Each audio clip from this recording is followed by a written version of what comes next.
शृणुयाम देवाः भद्रं पश्येमाक्षभिर्यजत्राः स्थिरैरङ्गैस्तुष्टुवागुंसस्तनूभिः व्यशेम देवहितैयदायुः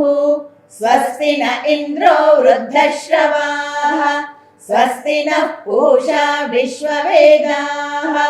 स्वस्ति नस्तार्क्ष्यो अरिष्टनेमिः स्वस्ति नो बृहस्पतिर्दधातु ॐ शान्तिः शान्तिः शान्तिः।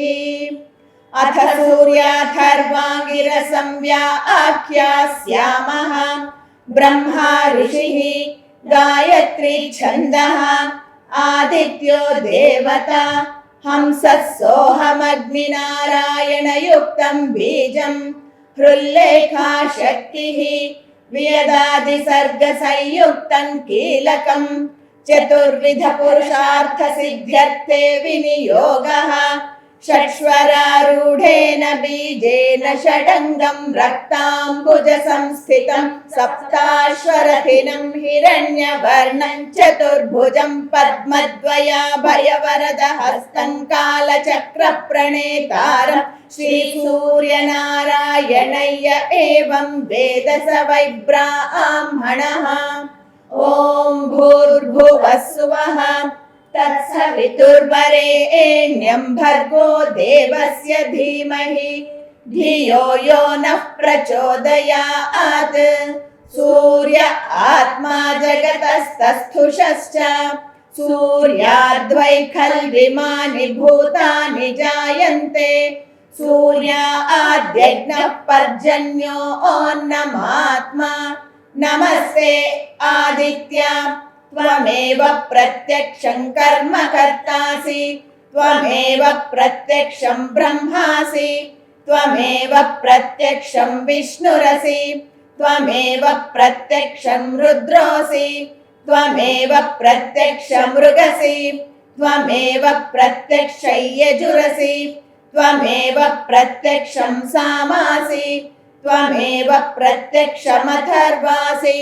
त्वमेव सर्वं छन्दोसि आदित्याद्वायुर्जायते आदित्याद्भूमिर्जायते आदित्यादापो जायन्ते आदित्याज्योतिर्जायन्ते आदित्याद्व्योमदिशो जायन्ते आदित्याद्देवा जायन्ते आदित्याद्वेदा जायन्ते आदित्यो वा एष एतन्मण्डलन्तपति असावादित्यो ब्रह्मा आदित्योऽन्तःकरणमनोबुद्धिचित्ताहङ्काराः आदित्यो वै व्यानः समानो दानोपानः प्राणः आदित्यो वै श्रोत्रत्वक्चक्षुरसनघ्राणाः आदित्यो वै वाक्पाणिपादपायूपस्थाः आदित्यो वै शब्दस्पर्शरूपरसगन्धाः आदित्यो वै वचनादानागमनविसर्गानन्दाः आनन्दमयो विज्ञानमयो विज्ञानघन आदित्यः नमो मित्राय भानवे मृत्यो ओर्मा पाहि भ्राजिष्णवे विश्वहेतवे नमः सूर्याद्भवन्ति भूतानि सूर्येण पालितानि तु सूर्ये लयं प्राप्नुवन्ति यः सूर्यः सोऽहमेव च चक्षुर्नो देवः सविता चक्षुर्न उत पर्वतः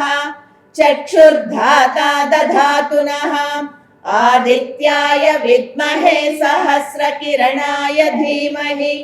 तन्नः सूर्यः प्रचोदयात् सविता पुरस्तात् सविता पश्चात्तात् सवितोत्तरात्तात् सविता धरात्तात् सविता नः सुवर्तु सर्वता आतिगुं सविता नो रासतां दीर्घमायुः। ॐ शान्तिः शान्तिः शान्तिः।